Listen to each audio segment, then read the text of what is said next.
Javier, maybe you can tell us a little bit more about this, because it's based on the two pillars, isn't it, of economic controls and the centralized sale of TV rights. So tell us a little bit more about that as the business model for La Liga. Yeah, you said something that is super right, that the La Liga changed 5 or 6 years ago dramatically. It's only 5 years ago where La Liga had a totally different position and image, and since then, since specifically 2013 that Javier Tebas, the current president, joined, La Liga has improved in many ways, and the two strategies that we followed since the very beginning, one of them is the cost reduction. When Javier joined in 2013, clubs were in big financial difficulties. Clubs couldn't pay players, clubs couldn't pay other clubs couldn't pay the public administration. And just to give you a figure, in 2013, the debt that clubs had with public administration in Spain was 650 million. And right now that debt is 50 million. So it has been reduced for over 95%, which is a big improvement. And the second strategy that I would like to show you is on the revenue side. As you can see in the graph, in 2013, La Liga was making 840 million in TV rights. This was the sum of the individual sales of the TV rights of every individual club, because in 2013 the TV rights were not centralized. And in 2015, with the help of the government and the support of all the clubs of La Liga, again, first and second division, we got the responsibility from La Liga to centralize and commercialize the TV rights. And now reality is that we are over 2,000 million euros per season in terms of TV rights. And there is one interesting data. Back in 2013, only around 30% of our income in TV rights came from international markets, and now it's almost 50%. And this is key in our strategy that we will develop a little bit later. But as again, 50% of our TV rights consumption comes from Indonesia, from Singapore, from Canada, from the UK, from Chile, and we need to take care of that. But what is important is not what La Liga makes. What's important is what the clubs make, thanks to this commercialization of TV rights. And this slide, I've seen many slides in La Liga. I've prepared many slides. And I would say this is the most important one. That I keep saying the same thing, that this slide summarizes what La Liga is. This slide shows for the budget of the 1920 season for all the clubs of second division, how much percentage of that budget represents TV rights. So that means that for Barcelona, 19% of Barcelona's income depends on the management of La Liga, so on TV rights. And you go up to Huesca or Eibar, 95% of their income depend on the strategy and on the right strategy of La Liga. So as an average, around 70% of the biggest asset of the clubs, which are the TV rights, depend on La Liga. So that's why we talk about resuming the competition, how challenging it was, and how much of a responsibility we had, because 70% of the club's income depends on TV rights. Actually, how difficult is that when you don't know what division you're going to be playing in next season, and then you have to react very quickly to prepare for that next campaign? Yes, it has been. Has not been easy for us. I bet. We have been only a month in first division to prepare all the squad for this new season in first division. But I think that we need to be we need to try to adapt the situation to the new scenario, and I think that we have done it. We have made a competitive squad. regarding the performance of the team in the field, and also take into account the investment that we are allowed to make by economic control of La Liga. So it has been a difficult period because also we have been managing the uncertainty of being in second division or in playing the playoff or not play, and we have to maintain all the players working and training during these weeks that I think that it were very hard weeks, but finally we achieved the objective, and now we are in first division. And of course, it's easier to make a planning in first division with more budget and more possibilities in financial aspect. And also, I think that we have competitive situation regarding and as compared with other clubs, because we have had many players with the situation that we have now in other clubs who have been obliged to decrease their revenues and to try to finish the contracts with their players. So what is the biggest challenge for Elche Club de Football? I always try to see the positive part of everything. And I think that any bad situation carries positive things. So in our particular case, we have pushed our digital strategy, increasing our followers and engagement in social media, in spite not having, during some months, the first month, not having our core product Match Day. So I think that it's the challenge for this new season. For example, we have noted during this transfer market, we have not our fans with us here in the matches, but we noted that they are very close from the club. As an example, the last day of the market, when we were waiting the announce of our last player, people knew who was the player, but they were waiting to watch the video of the announce or the way in which we will introduce the new player. So I think that we are achieving to be perceived for our fan base as an entertainment channel. And La Liga also has recognized our effort during the quarantine, because every day when they inform about the most attractive activities of the clubs for each day, they always include us in that activity. So I think that we need to keep close from our fan base and try to give them content and activities to keep them close from the club.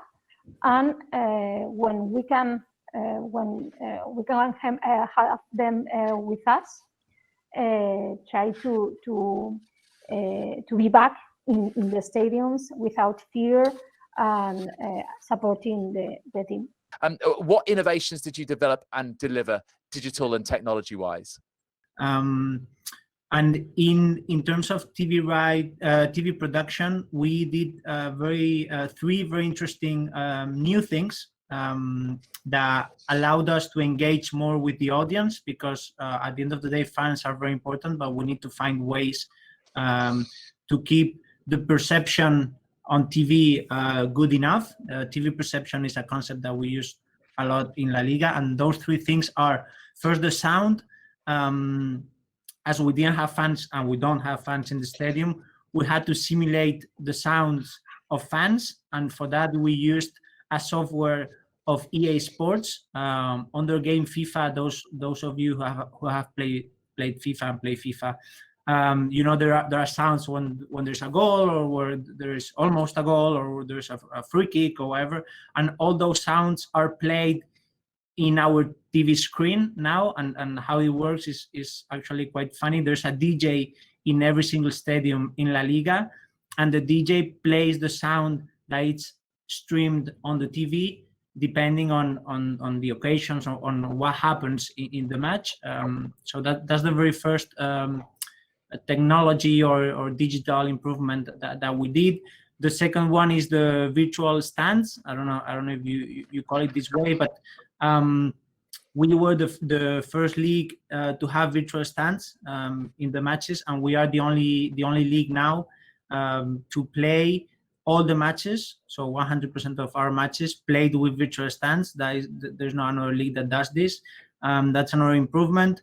And the third one, which is also an opportunity to engage with our fans even more, is cameramans have new positions now, because as the stands are free, they can set themselves in those free spaces and they can have different angles, which is super interesting to have different perspectives from players. Now the camera shots are much more close to the player, so we avoid showing empty seats, for example. So the TV production has changed in a way, and of course, from a bad situation, we were able to engage with our fans in different ways.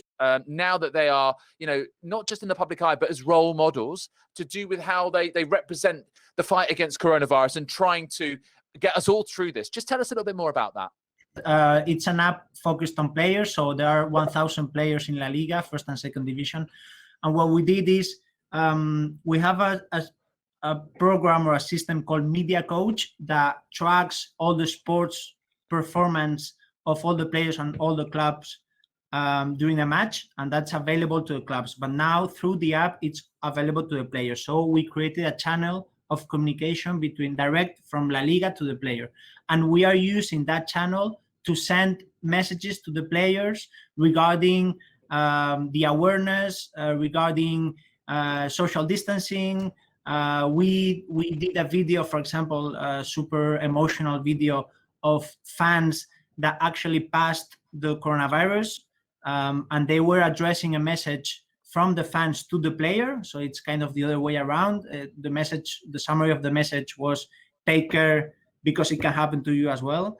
And that video was sent through the app, so it goes direct to the player.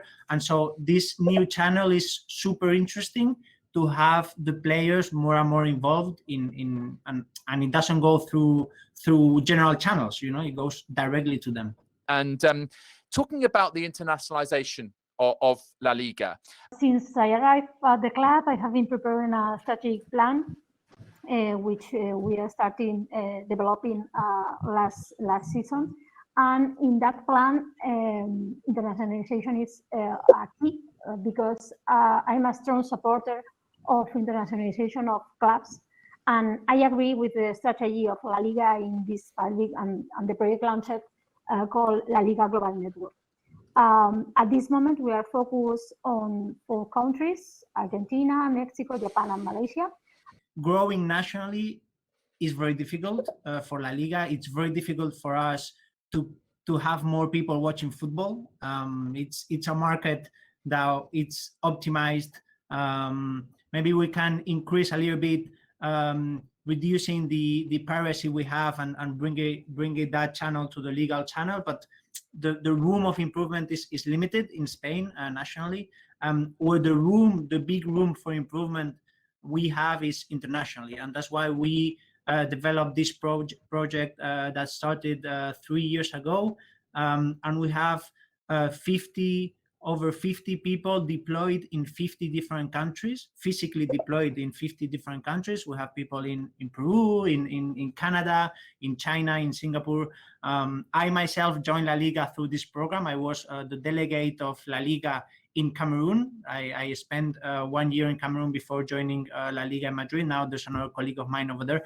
And the reality is that it's impossible to grow internationally if you don't understand the market. You can't grow internationally if you are not there physically. It's very difficult to work with the broadcasters from Spain. It's very difficult to have local interviews with local media from Spain. It's especially in Cameroon where the internet is not as developed as other countries. To find local sponsors, to collaborate with local leagues, with local sports academies, all those kind of projects that give visibility of La Liga in that specific market, it's 100% impossible to do it from Spain. We offer a great product, but now we understand how to channel through that product to the local fans. It's a complicated scenario, isn't it? Because you've got broadcasters who've paid money for the TV rights, but they of course paid for a certain product involving fans being in the stadiums. And so now for leagues, it's very difficult to know who are behind the screen, because that the broadcaster knows, but not La Liga and not the leagues. It's funny because leagues are selling a product and we don't know who's buying it exactly from behind the screens. And the next move, which is going to be OTT, all those Netflix, Amazon, 11 Sports, DAZN's partners that are joining the market.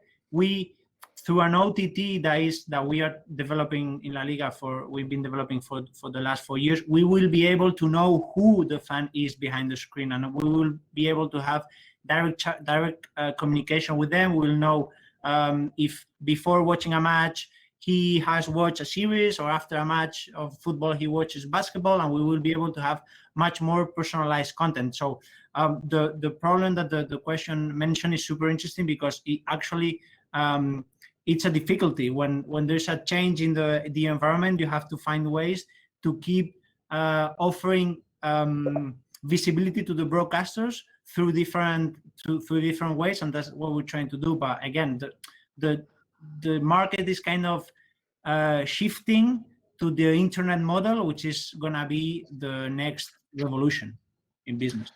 Listen, I think sadly we've run out of time, but you know, it's been great getting through all of these questions. It really has, and there's been plenty more besides as well. I'm so sorry we couldn't get to all of them, but hopefully we've got through a lot of them here. And just also to let you know, everyone who's watching on this webinar, that if you want to go deeper into the topics we've discussed, and indeed specifically into La Liga's business model, well, hopefully today on this webinar we've whetted your appetite. But the best way to do so is with a course over 3 days in January 2021, offered by the Johan Cruyff Institute and La Liga Business School in Amsterdam. So January 2021, over 3 days. You can do it in person, fingers crossed, all being well, or via streaming. So also just to let you know, stick around. When we finish here, you'll be taken directly to the landing page. You'll be able to get more information.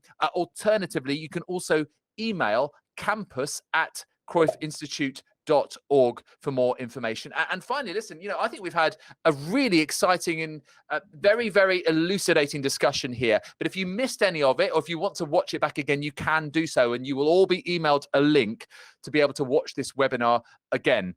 So for now, all that's left for me to do is to thank our guests, Javier Morente and Patricia Rodriguez. Thank you so much. We've really enjoyed getting your insights and really hearing what it's been like over a very challenging few months, but with plenty to look forward to in the coming weeks and months, and indeed years. So Javier and Patricia, thank you very much indeed for being with us today. Thank you so much. It's been a pleasure. Thank you very much. And to all of you, thank you for your attendance. Thank you for your attention. Please do take care, stay safe, and we'll see you again soon.